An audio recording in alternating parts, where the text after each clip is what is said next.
नमस्कार। An option पर एक बार फिर आप सबका स्वागत है। मित्रों, हम एक्सरसाइज 1.5 को सॉल्व कर रहे हैं और इस वीडियो में 1.5 का क्वेश्चन 6 को सॉल्व करेंगे। क्वेश्चन 6 नहीं 7 को सॉल्व करने वाले हैं। Question 7, fill in the blanks to each of the following in true statements. देखो, हमें कुछ क्वेश्चंस दिए गए हैं, इन क्वेश्चंस में हमें फिल इन दी ब्लैंक्स करना है। अब देखो, आपके जो एग्जाम है उसमें भी fill in the blanks 1 marks के आते हैं। तो ये जो फिल इन द ब्लैंक्स है, ये आपके एग्जाम के पॉइंट ऑफ व्यू से देखें तो काफी डिसेंट क्वेश्चंस बन जाते हैं। तो इनको अच्छे से हम सबसे पहले एनालाइज करेंगे, सॉल्व करेंगे और उसके बाद इस फिल इन द ब्लैंक्स को फिल करने वाले हैं। तो सबसे पहला है हमारा ए यूनियन ए डैश। देखो, इसे हम एक डायग्राम की हेल्प से समझेंगे। ये हमने यू बनाया और ये ए और ये होता है ए डैश।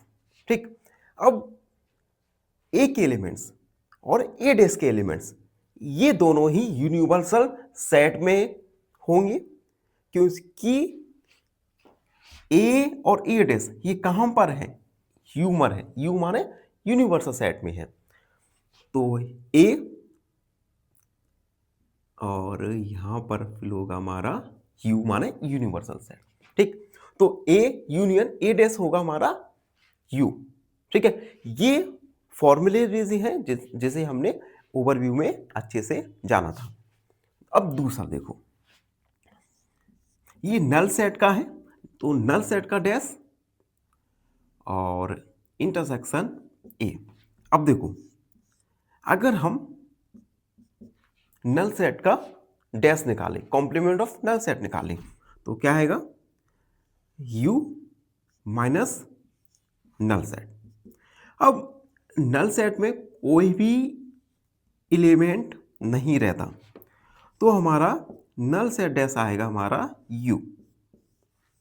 यानी हम यहां पर u लिख सकते हैं, u इंटरसेक्शन a। अब एक डायग्राम बनाते हैं, उससे समझते हैं। देखो, ये हमारा हुआ a और ये हुआ u। ठीक, अब इंटरसेक्शन है, इट मींस कॉमन एलिमेंट। अब u और a में कॉमन एलिमेंट क्या है, ये जो a है ये u में भी मौजूद है और a तो है ही। इट मींस यहां पर जो साइन होगा ये आएगा यहां पर ए सेट। समझ आ गया? अब थर्ड वाला देखो, थर्ड है हमारा ए इंटरसेक्शन ए डैश। सबसे पहले मैं ए इंटरसेक्शन होगा u माइनस ए।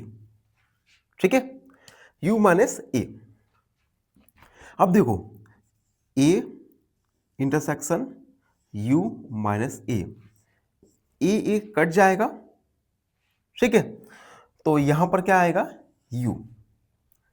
इसे एक डायग्राम की हेल्प से समझो, ए डैश। ठीक, अब देखो, इंटरसेक्शन है, इट मींस ए और ए डैश में कॉमन क्या आएगा, ए और ए डैश में कॉमन क्या होगा, तो कॉमन ए अलग है, ए डैश अलग है, तो यहां पर क्या आएगा, नल सेट, कुछ भी कॉमन नहीं है।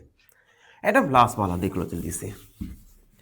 लास्ट वाला देखो, जो है universal set dash intersection A. ठीक, अब यू डैश को क्या आएगा, U minus U, U dash हो जाएगा हमारा एम्प्टी या null set. It means empty intersection A. इन दोनों के बीच क्या कोई कॉमन हो सकता है, कॉमन एलिमेंट? इन दोनों के बीच में ही कोई भी कॉमन एलिमेंट नहीं हो सकता। चाहो तो वेन ड्राइव की हेल्प से समझ सकते हैं। देखो, ये हमारा ए। ठीक, और यहां पर भी नल सेट है, तो नल सेट अलग और ए हमारा अलग। तो यहाँ पर क्या आएगा, नल सेट। ठीक, तो इस प्रकार से हमने क्वेश्चन 7 में ब्लैंक्स को फिल किया। आई होप क्वेश्चन 7 आपको अच्छे से समझ आ गया होगा। और क्वेश्चन 7 को सॉल्व करते ही हमने एक्सरसाइज 1.5 को कंप्लीट सॉल्व कर लिया है। आई होप आपको 1.5 का हर क्वेश्चन अच्छे से समझ आ गया होगा। फिर भी कोई डाउट है, कोई भी क्वेरी है तो उसे कमेंट में लिखना ना भूलें। धन्यवाद, हमेशा प्रसन्न रहें। फाइनली एक क्वेश्चन पूछूंगा आपसे। क्वेश्चन है, if a equal 1, 2, 3, 4, 5 and set b equal 2, 4, then b is option A proper subset of A, option B equal to A या option C disjoint from A। इस क्वेश्चन का आंसर कमेंट सेक्शन